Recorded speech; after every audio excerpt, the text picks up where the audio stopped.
আজকের মাহফিলের প্রধান অতিথি যিনি হযরত মাওলানা আব্দুল খালেক শরীয়তপুরী বারাকাল্লাহু ফি হায়াতি, হুজুর কাছাকাছি আইসা পড়ছেন। অর্থাৎ এর ওয়ার্নিং হলো আমার সময় কম, হুজুর আসলে আমার মাইকটা ছেড়ে দিতে হবে। কথা বলেন ঠিক কিনা? আমি আপনাদের সামনে কুরআনুল কারীমের 2 জায়গা থেকে আয়াতে কারিমা তেলাওয়াত করেছি। যে বিষয়টা নিয়ে আলোচনা করব সেটা হলো সিরিয়াল অনুসারে 17 নম্বর সূরার নাম সূরাতু বনি ইসরাঈল। এর 23-24 নম্বর আয়াতে কারিমা তেলাওয়াত করেছি। অসংখ্য হাদিস থেকে একটা হাদিস তেলাওয়াত করেছি। এই আয়াতের ভিতরে আল্লাহ তাআলা 2টা বিষয়ের আলোচনা এখানে করেছেন। আওয়াজ দিয়ে বলেন কয়টা? সবাই বলবেন কয়টা? 2টা বিষয়ের আলোচনা করেছেন। 2টা বিষয় আলোচনা করব না, করব একটা বিষয় ইনশাআল্লাহ। এই একটা বিষয়ের ভিতরে 5টা জিনিস আপনাদের মুখস্থ করতে হবে, আপনাদের আমল করতে হবে। বলেন কয়টা? এই 5টা জিনিস যদি আমল করতে পারেন পুরস্কার পাওয়া যাবে 5টা। বলেন কয়টা? সবাই কয় না কয়টা? 5টা। আমি যে হাদিসটা তেলাওয়াত করেছি আনকমন একটি হাদিস। পৃথিবীতে এমন একটা অপরাধ আছে, এমন একটা পাপ আছে, যেই পাপের শাস্তি দুনিয়াতে যতক্ষণ পর্যন্ত এই বান্দা আর বান্দি ভোগ না করবে ততক্ষণ পর্যন্ত তার মওত হবে না। বলেন নাউজুবিল্লাহ। পাপটা কি ছোট না অনেক বড়? কথা কয় না, ছোট না বড়? অনেক বড়। তাহলে 5টা পুরস্কার কি পাবো আগে আমরা শুনি, একটা একটা করে মুখস্থ করবেন। 5টা পুরস্কারের ভিতরে 1 নাম্বার, দীর্ঘ হায়াত লাভ হয়। দীর্ঘদিন বাঁচতে চাই এরকম মানুষ আছে না নাই? কথা কয় না, আছে না নাই? অর্থাৎ মুসলমান পৃথিবীতে যত মানুষ আছে কেউ তাড়াতাড়ি মরতে চায় না। আজরাইল যখন আসে তখনও চাই আর একটা দিন আমি বেশি বাঁচতে চাই। কথা বলেন ঠিক কিনা? 1 নম্বর হলো এই 5টা জিনিসের উপর যদি কোনো মানুষ আমল করে, 5টা জিনিসের সার নির্যাস আমল হইল একটা। এই একটা আমল যদি মানুষ করতে পারে দুনিয়ার বুকে, আল্লাহর হাবিব মুহাম্মদুর রাসূলুল্লাহ সাল্লাল্লাহু আলাইহি ওয়াসাল্লাম বলেন, তখন ওই মানুষের হায়াতের ভিতরে আল্লাহ বরকত দিয়া দেয়, অর্থাৎ তাদের হায়াতটা লম্বা পাওয়া যায়। বলেন সুবহানাল্লাহ। তাহলে 1 নম্বর পুরস্কার দীর্ঘ হায়াত পাওয়া যাবে। আমল হইল একটা, এই আমলের ভিতরে কন্ডিশন হইল 5টা। 2 নম্বর আল্লামা আশরাফ আলী থানভী রহমাতুল্লাহি আলাইহি বলেন, ও দুনিয়ার বান্দা বান্দিরা, তোমরা যদি এই সূরা বনি ইসরাঈলের 23, 24, 25 নম্বর আয়াতের উপরে আমল যদি তোমরা করতে পারো তাহলে 2 নম্বর যে পুরস্কার তোমরা পাইবা এটা হলো দুনিয়াতে যত আপদ বিপদ আছে, বালা মুসিবত আছে, গাড়ির অ্যাক্সিডেন্ট আছে, তকদিরের ফের আছে। কথা বলেন আছে না নাই?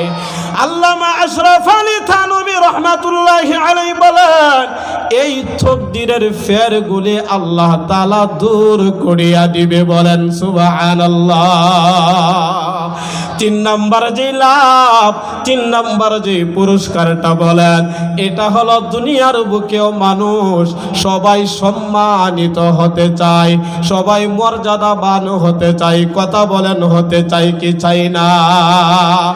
ও আমার ভাই, আজকের এই আলোচনা থেকে এই কন্ডিশনগুলি মুখস্থ করিয়া নেবেন। 3 নাম্বার, টাকা লক্ষ টাকা খরচ করিয়া মেম্বার হইয়া সম্মান পাওয়ার দরকার নাই। কোটি টাকা খরচ করিয়া চেয়ারম্যান হওয়ার সম্মান, এটা সম্মান নয়। এমপি হইয়া কোটি কোটি টাকা কামাই করিয়া, কোটি কোটি টাকা খরচ করিয়া একজন এমপি হয়, উদ্দেশ্য তাকে সম্মান তার বেশি হয়। কথা বলেন ঠিক কিনা? এই সম্মান সম্মান নয়, আসল সম্মানের মালিক আওয়াজ দিয়া বলেন কে?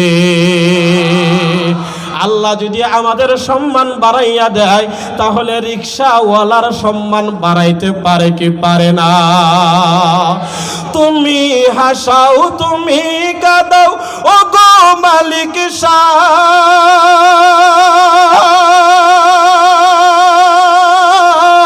তোমার লীলা বুঝার মতো সাধ্য কারো নাই। ফকির তুমি বাদশা বানাও তোমার দয়াতে,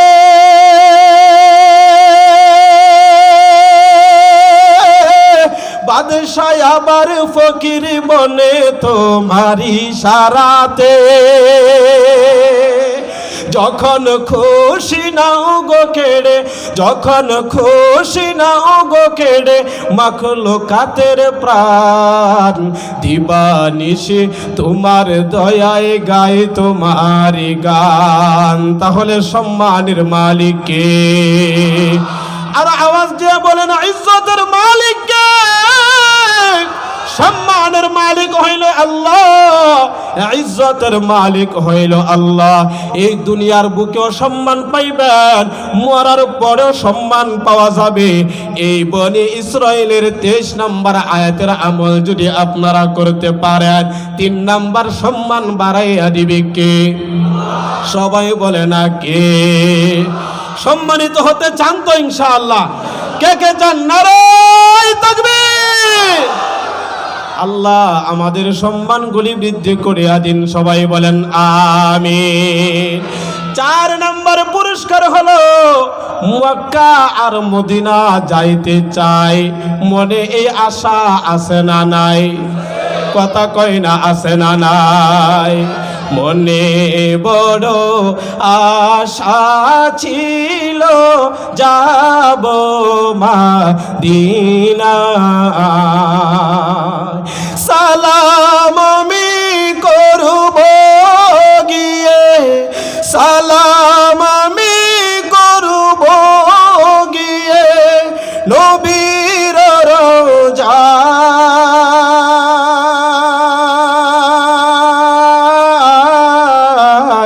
মনে বড় আশা ছিল যাব মদিনায়। বলুন তো আছে না নাই?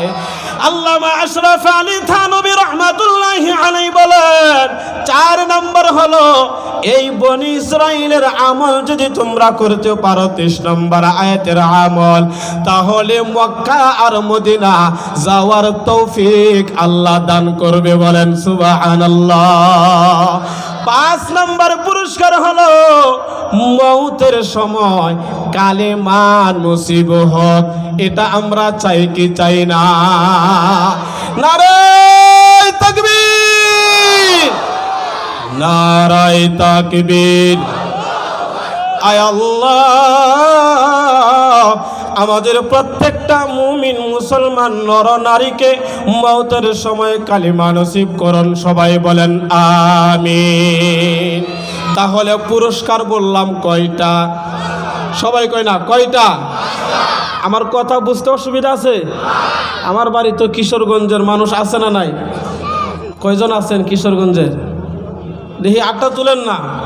আরে আছে তো, এই তো আর অনেক মানুষ আছে কিশোরগঞ্জ জেলায়। যাই হোক, তাহলে আমার ভাষা বুঝতে তো অসুবিধা হচ্ছে না, কারণ যত শুদ্ধ ভাষাই বলি না কেন এলাকার যে একটা তাসির এটা থাকবে কি থাকবে না? কথা কয় না, থাকবে কি থাকবে না? তাহলে পুরস্কার পাওয়া যাবে কয়টা? সবাই বলেন কয়টা? 5টা। 1 নাম্বার দীর্ঘ হায়াত, 2 নাম্বার বালা মুসিবত থেকে বাঁচা যাবে, 3 নাম্বার সম্মান পাওয়া যাবে, 4 নাম্বার হলো মক্কা মদিনা যাওয়ার তৌফিক হবে, 5 নাম্বার হলো মওতের সময় কালেমা নসিব হবে। সবাই বলেন আমিন। এবার আসুন কুরআনুল কারীম থেকে আমলটা আমরা জানি। আল্লাহ রাব্বুল আলামিন 23 নম্বর আয়াতের ভিতরে বলেন ওয়া কাদা রাব্বুক, রবের পক্ষ থেকে ফয়সালা হয়ে গেছে। আল্লাহ রাব্বুল আলামিন বলেন ওগো আমার হাবিব, আপনার রবের পক্ষ জারি হয়ে গেছে, ওয়াকাদা রব্বুক, এই হুকুমের ভিতরে কোনো রদ বদল হবে না, এই হুকুমের ভিতরে কোনো এরফের হবে না, এই হুকুমের ভিতরে কোনো ধরনের সন্দেহ নাই। আওয়াজ দিয়া বলেন, বলেছেন কে? আল্লাহ বলেন, ইন্না ওয়াদাল্লাহি হাক্কান।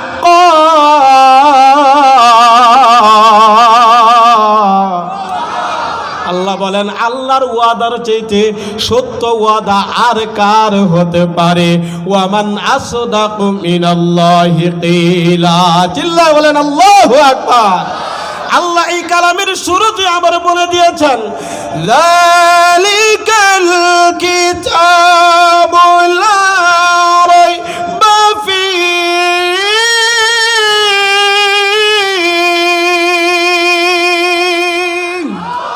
আল্লাহ বলেন, এটা হলো এমন একটা কিতাব, আল্লাহর পক্ষ থেকে কিতাব, ভুল হবে তো দূরের কথা, ভুলের সন্দেহের লেশ মাত্র এই কিতাবের ভিতরে নাই। কথা বলেন ঠিক কিনা? এই ঈমান ঈমানদারের রাখতে হবে, সন্দেহ করবে তো ঈমানটা চলিয়া যাবে। কথা বলেন ঠিক কিনা? তাহলে এখানে ফাইসালা হয়ে গেছে। আল্লাহ বলেন, ফাইসালা কার পক্ষ থেকে হইছে? আরো জোরে কয় না, কার পক্ষ থেকে? এখানে দুইটা বিষয়ের আলোচনা। আল্লাহ বলেন, এক নাম্বার ফাইসালা, আল্লাহ তা'বুদু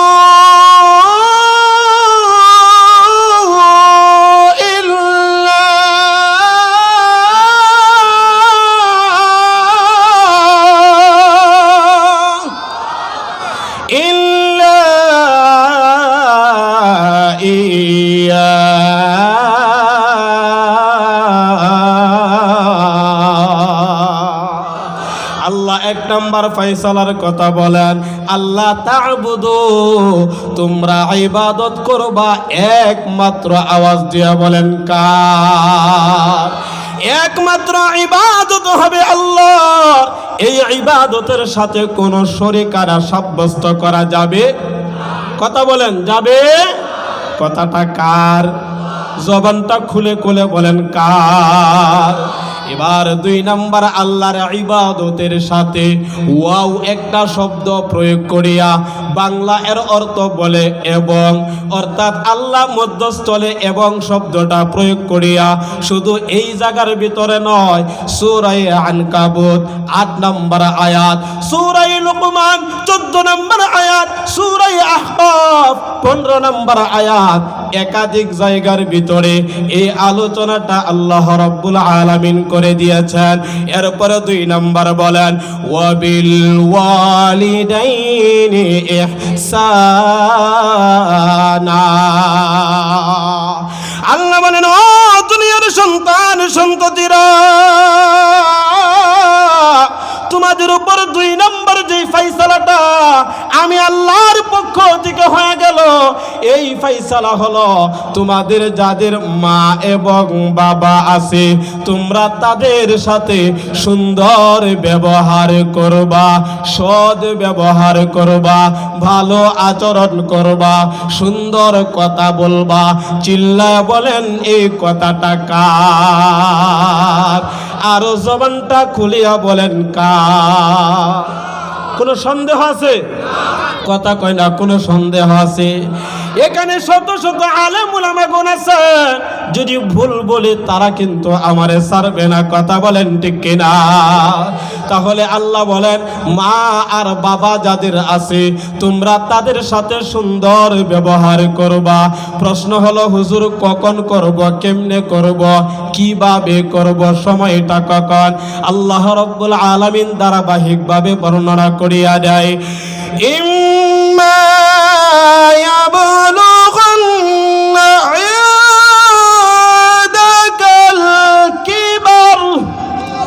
আল্লাহ রাব্বুল আলামিন বলেন, ইম্মা যখন, ইয়াবলুগান্না তারা তারা পৌঁছিয়া যায় ইনদা কাল কিবার, বার্ধক্যের নিকটবর্তী যখন হয়ে যায়, অর্থাৎ মা আর বাবা যখন তাদের বয়সটা আস্তে আস্তে বাড়তে থাকে, তখন দেখবেন একটা সময় এমন হয়ে যায় তারা বসলে আর দাঁড়াইতে পারে না, দাঁড়াইলে বসতে পারে না, এক জায়গা থেকে আরেক জায়গার মধ্যে সাহায্য ছাড়া তারা নড়াচড়া করতে পারে না।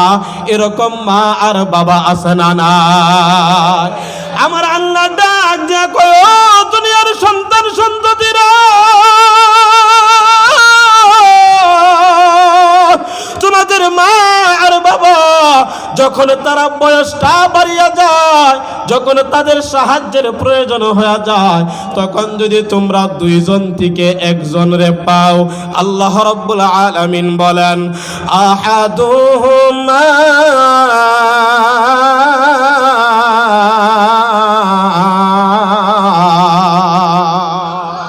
আল্লাহ বলেন একজনের যদি পাও তোমাদের মা আর বাবা থেকে জীবিত আছে। বলবেন হুজুর কথাটা বুঝলাম না, আমারে দিয়ে একটু স্মরণ করেন, ভালো করে মনোযোগ দিয়ে শুনেন। আমার আব্বা ছিল একজন মুক্তিযোদ্ধা। ও আমার ভাই, যখন আমি ছিলাম অনেক ছোট, আমার বাবার কথা স্মরণ নাই, আমার আম্মা এখনো জীবিত আছে।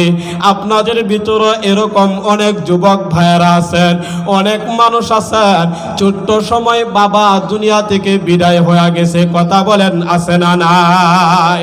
আবার কারো তার উল্টা আছে, মা দুনিয়া থেকে বিদায় হয়ে গেছে, তাদের বাবা জীবিত আছে। আল্লাহ রাব্বুল আলামিন বলেন আহাদুহুমা,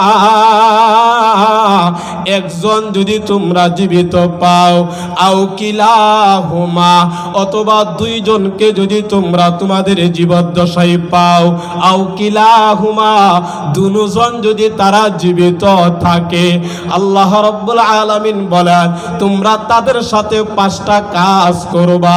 আওয়াজ দিয়া বলেন কয়টা? সবাই বলতে হবে কয়টা? 5টা। এই 5টা কাজ করলে পুরস্কার কয়টা? সবাই কয় না কয়টা? আশ্চর্য পুরস্কার। আর কাজ হলো 5টা। এই 5টা কাজ করব আমরা আমাদের মা আর বাবার সাথে। আপনারা রাজি আছেননি? নারে তাকবীর। যদি আপনাদের বিরুদ্ধে এই কোরআনের আলোচনাটা যদি চইলা যায়, রাগ করবেন? কথা কয় না, রাগ করবেন? রাগ করবেন না, মনোযোগ দিয়া শুনেন। কোরআন হাদিসের বাহিরে কথা বলার চেষ্টা করব না ইনশাআল্লাহ। যতক্ষণ বলবো কোরআন এবং হাদিস থেকে দলিল দিয়া দিয়া বলবো। তার আরেকটা লাভ হইল, ইমানদারের ইমান যত বেশি তেলাওয়াত করে আর শুনে, তাদের ইমান আরো বাড়তে থাকে। কন্যা সুবহানাল্লাহ। এই ওয়াজ মাহফিল হলো ইমান বৃদ্ধি করার একটা কারখানা। কথা বলেন ঠিক কিনা? বলবেন হুজুর দলিল কি? সূরা আনফাল 8 নম্বর সূরা আনফাল 2 নম্বর আয়াতের দ্বিতীয় অংশের ভিতরে আল্লাহ রাব্বুল আলামিন বলেন ওয়া ইযা তুলিয়াত আলাইহিম আয়াতুহু যাদাতহুম ঈমানা।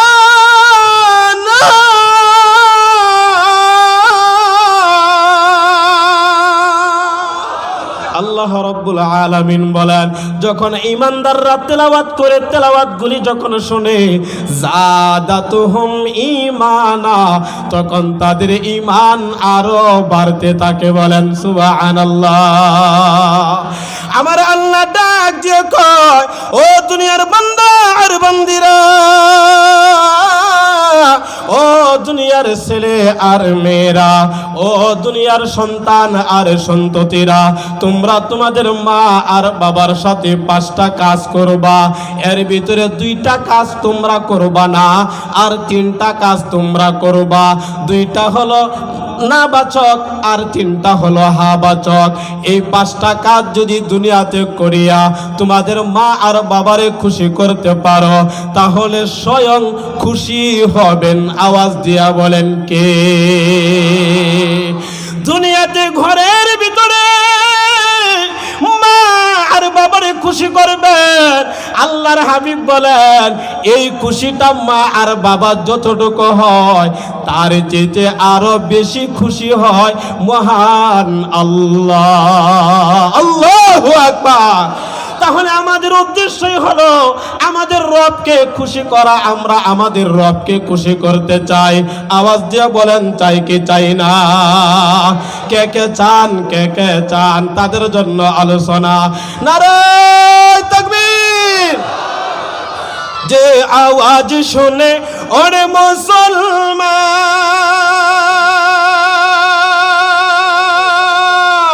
ভয় কাঁপিত কাফের বেঈমান, দৌড়ে সেই হুঙ্কার কালিয়াকুড়ে আবার, দৌড়ে সেই হুঙ্কার গাজীপুরে আবার, পাপ দুনিয়া ভেঙ্গে কররে চোরমার। নারায়ে তাকবীর, নারায়ে তাকবীর। আল্লাহ রাব্বুল আলামিন বলেন দুইটা কাজ তোমরা মা আর বাবার সাথে করবা না। এক নাম্বার আল্লাহ বলেন ফালা তাকুল লাহুমা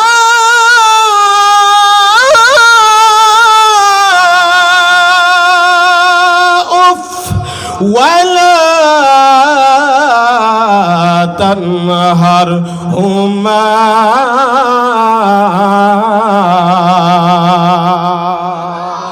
আল্লাহ বলেন দুইটা কাজ তোমরা করবা না।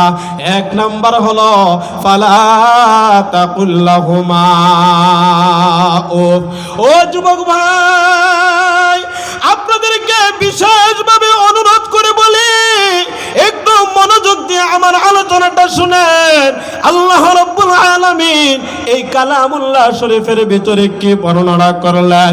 এই অপরাধ যুবক অবস্থায় সবচেয়ে বেশি হয়, বিয়ের আগে একটু কম হলে বিয়ের পরে এই অপরাধটা সবচেয়ে বেশি হয়। এই অপরাধ হলো আল্লাহ রাব্বুল আলামিন বলেন ফালা তাকুল লাহুমা উফ। ও দুনিয়ার সন্তানেরা, তোমরা তোমাদের মা আর বাবার সাথে এমন কোনো কথা বলবা না, এমন কোনো কথা তোমাদের জবান দ্বারা বলবা না যেই কথার দ্বারা মা আর বাবার জবান থেকে আহ শব্দটা বের হয়ে যায়। অর্থাৎ উফ শব্দটা মা আর বাবার দিল থেকে বের হয়ে যায়। আহ শব্দটা বের হয়, এটা আনন্দের কারণে বের হয় না। ও যুবক ভাই, মা আর বাবারে কষ্ট দিতে দিতে সর্বশেষ সন্তানের পক্ষ থেকে যখন একটার পর একটা কথার দ্বারা যখন আঘাত করা শুরু করে দেয়, আল্লাহ রাব্বুল আলামিন বলেন ফালা তাকুল লাহুমা উফ।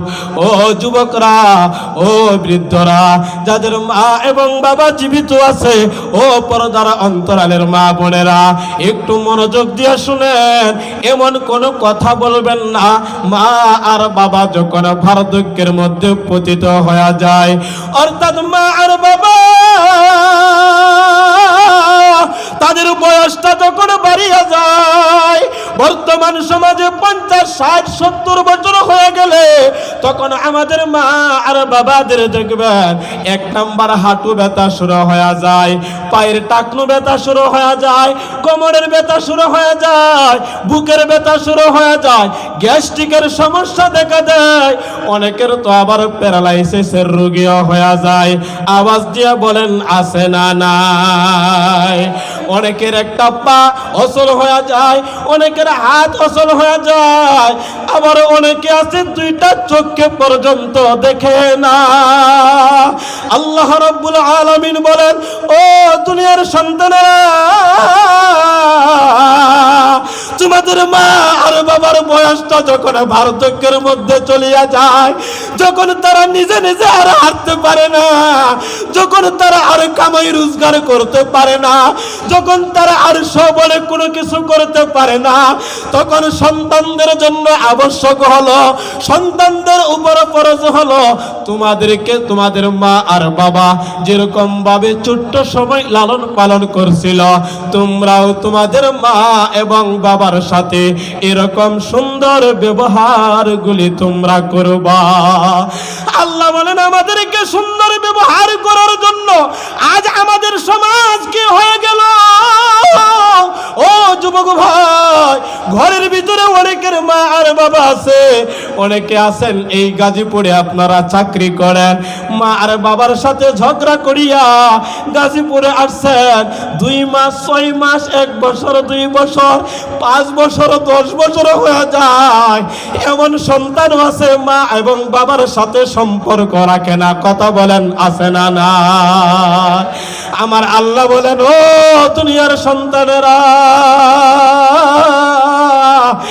এমন কোন কথা তোমরা তোমাদের মা আর বাবার সাথে করবা না যেই কথার কারণে মা আর বাবার অন্তরের মধ্যে কষ্ট যাইতে যাইতে সর্বশেষ শব্দটা বের হইয়া যায়।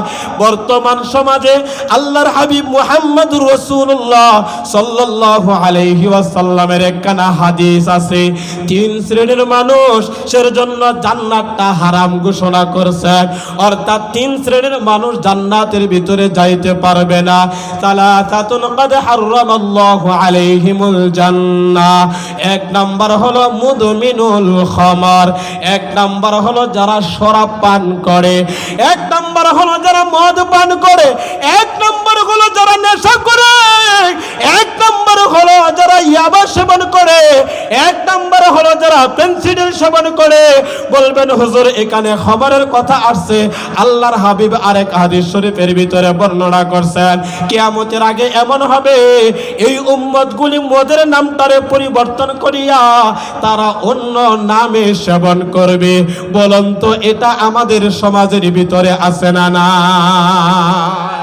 আমাদের সমাজটা ধ্বংসের ধার প্রান্তে চলিয়া গেছে এই যুবকদের নেশার কারণে।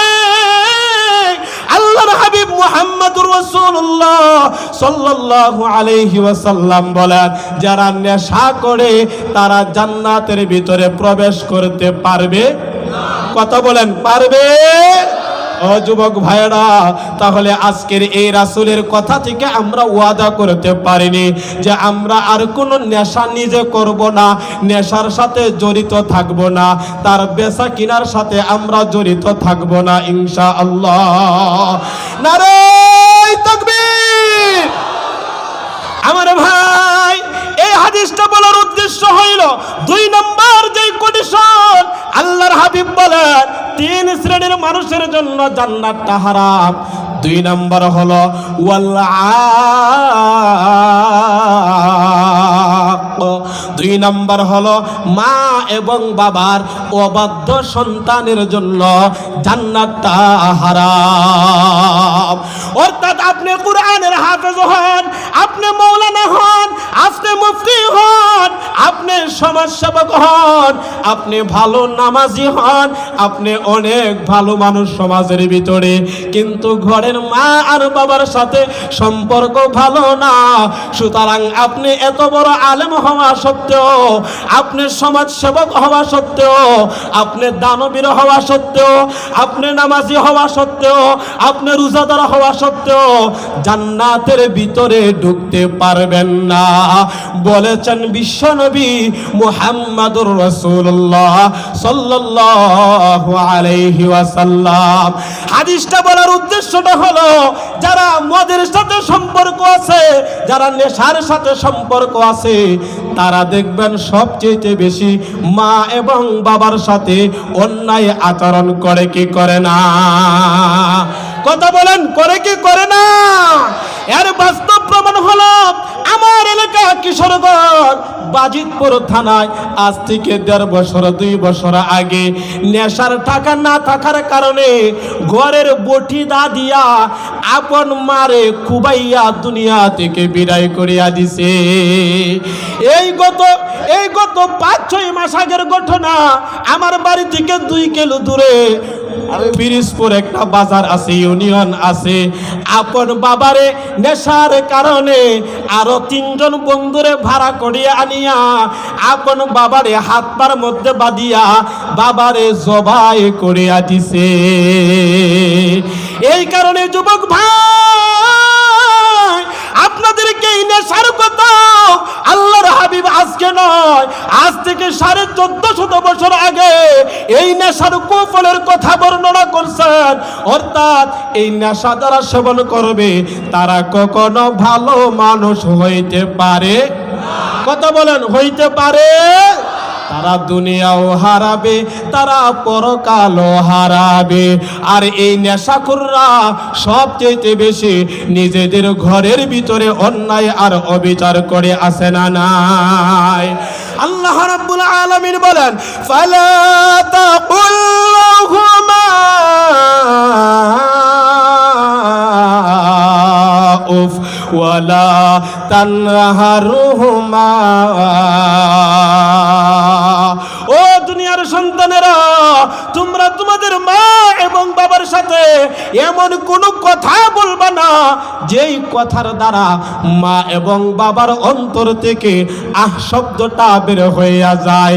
অর্থাৎ আমাদের সমাজটা হইল এই সন্তানগুলি মা এবং বাবারে বুড়া হইলে বুড়া বুড়ি বলিয়া গালি দেয়, কথা বলেন, আছে না নাই? অন্য মানুষে গালি দিলে এটা মেনে নেওয়া যায়, মনের মধ্যে কষ্ট লাগে না। অর্থাৎ আপন সন্তান যখন এই কথাটা বলে তখন অনেক মা আর বাবা আল্লাহর কাছে দোয়া করে, আল্লাহ যদি আমার মরণ হয়ে যাইতো, এই সন্তানের চেহারা যদি আমি আর না দেখতাম। এই যে কথাটা বলে, এই কথাটা মা আর বাবা আনন্দের কারণে বলে না, এটা কষ্ট দিতে দিতে মা আর বাবার অন্তরটা যখন ঝারঝা হয়ে যায় তখনই তাদের জবান দ্বারা এই শব্দটা বের হয়ে আসে, কথা বলেন ঠিক কিনা? তাহলে দোস্ত, এই কুরআনুল কারীমের থেকে আমাদের শিক্ষণীয় বিষয় হলো, হায়াত যদি বাড়াইতে হয়, বালা মুসিবত থেকে